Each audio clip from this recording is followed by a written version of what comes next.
శ్రీ విశ్వావసు నామ సంవత్సరం సింహరాశి ఫలితాలు ఎలా ఉన్నాయో తెలుసుకుందాం. సింహరాశి అంటే మక 4 పాదాలు, పుబ్బ 4 పాదాలు, ఉత్తర 1వ పాదం. ఈ 9 పాదాల్లో జన్మించిన ఈ 3 నక్షత్ర జాతకులే మనకి సింహరాశి కిందకు వస్తారు. సింహరాశ్యాధిపతి రవి, సూర్యుడు.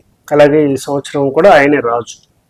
అదేవిధంగా ఈ సంవత్సరం వారికి ఎలా ఉంది? ఆదాయం చూసినట్టయితే 11, వ్యయం కూడా 11, రాజపూజ్యం 3, అవమానం 6. అంటే దాదాపు ఈ సంవత్సరం మీకు శుభాశుభ ఫలితాలు, మిశ్రమ ఫలితాలు ఉన్నప్పటికీ మీరు చాలా వరకు కూడా ధనం గురించి కానీ మిగతా వ్యవహారాల గురించి కానీ ఎక్కడ ఆలోచించక్కర్లా. అన్ని అసంకల్పిత ప్రతీకార చర్యల్లాగా మీకు తెలియకుండానే అన్నీ కూడా జరిగిపోతూ ఉంటాయి. చాలా వరకు ఫేవర్గా ఉందని చెప్పుకోవచ్చు.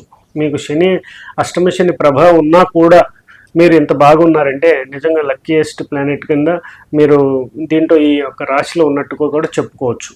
అదేవిధంగా మీరు దాదాపుగా అప్రయత్న కామ్యసిద్ధి అనేది కూడా జరిగే అవకాశం ఉంటుంది.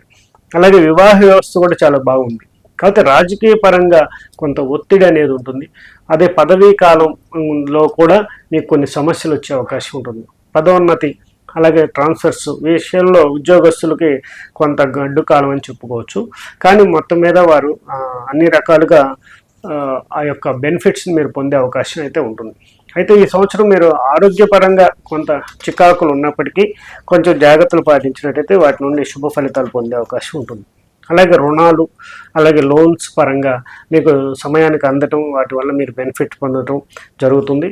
ఈ సంవత్సరం ప్రారంభం నుంచి అన్నీ కూడా చిన్న చిన్న సమస్యలు ఎదుర్కొన్న చివరికి మటుకి అన్నీ కూడా చక్కటి ఫలితాలు అనేది పొందుతారనేది తెలుసుకోవచ్చు. ధనలాభం మంచిగానే ఉంటుంది. అలాగే శత్రు వృద్ధి కూడా జరిగే అవకాశం ఉంది. మాట పడాల్సి వస్తుంది, అవమానాలు ఉంటాయి. కాబట్టి వీటన్నీ మీ యొక్క నోటిని అదుపులో ఉంచుకోవటం, మీ యొక్క కార్యాచరణ అదుపులో ఉంచుకోవటం అనేది చేసినట్టయితే శుభ ఫలితాలు, సత్సంబంధాలు బాగుంటాయి. అదేవిధంగా ఒక స్త్రీ వల్ల కూడా చికాకులు కలిగించే అవకాశాలు ఎక్కువ ఉన్నాయి. కాబట్టి మీరు కొంచెం కేర్గా ఉండాల్సిన అవసరం ఉంటుంది. అవమానానికి గురయ్యే అవకాశాలు ఉంటాయి. అలాగే వివాదాలు, కొట్లాటల దాకా కూడా వెళ్ళటానికి ఎక్కువ ఛాన్సెస్ కూడా ఉంటాయి అన్నమాట. అలా అని మీరు సేఫ్గానే ఉన్నా ఇలాంటి విషయాల్లో మీరు కొంచెం కేర్గా ఉన్నట్టయితే శుభ ఫలితాలు పొందే అవకాశం ఉంటుంది. ఈ సంవత్సరం అంతా కూడా మీకు ఆదాయాన్ని మించిన ఖర్చులు ఉంటాయి. అలాగే ఖర్చులు మించిన ఆదాయం కూడా వస్తూ ఉంటుంది. సో ఇది బ్యాలెన్స్ అవుతూ ఉంటుంది. అలాగే ఈ విషయంలో కొంత చికాకులు అనేది తప్పు అనమాట.